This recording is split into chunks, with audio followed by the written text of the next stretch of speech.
استراتژی پرچم. اول باید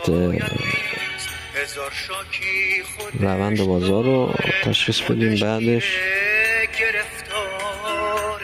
در جهت روند تریدش کنیم.